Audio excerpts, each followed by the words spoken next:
What we enable people to do with this challenge is we wanted to make it as easy as possible to connect with it.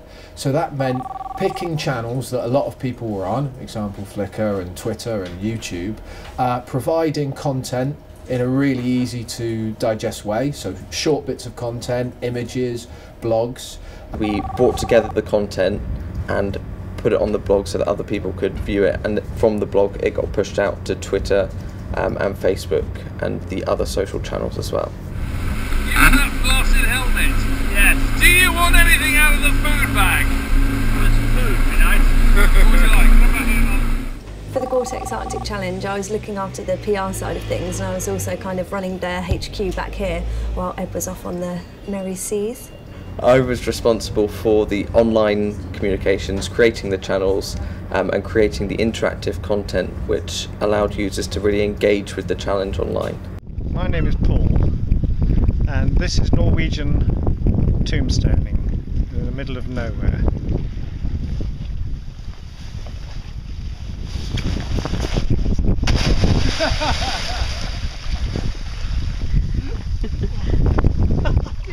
I'm really pleased with how the challenge has gone, because at the end of the day we're there for our clients to make them look good. One of the main things they wanted was more publicity for ribs in general, for Ribs to the Limit, but also the sponsors needed publicity for all the fantastic equipment that they donated for the challenge.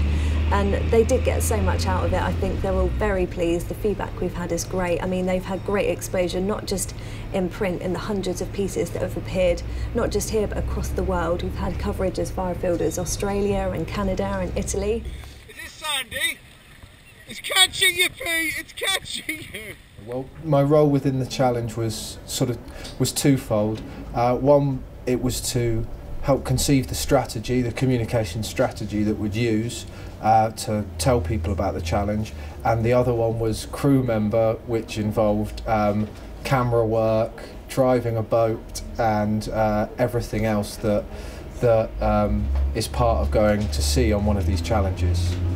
Brilliant. I created something called GPS Social, which I thoroughly enjoyed creating because it was something interesting and different that we could work on to provide an edge to the online experience.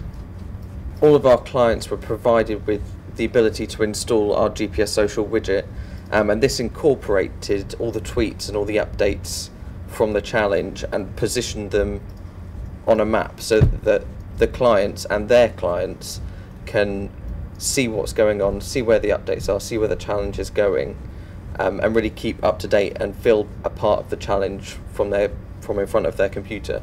And it's thinking outside the box as well. What we did with this was we didn't just target rib media, we wanted to go to a completely vast and wide audience.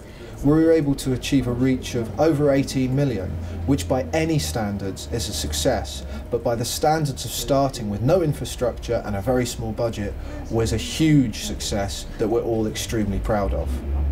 The content and the serving of content was the cornerstone of the strategy, and that involved taking photos every day, probably took about 200 to 300 a day images, video work both on broadcast quality cameras and cameras like these little GoPros, so I was using these, holding them on sticks over the side of the boat, whatever it took to get interesting and diverse content.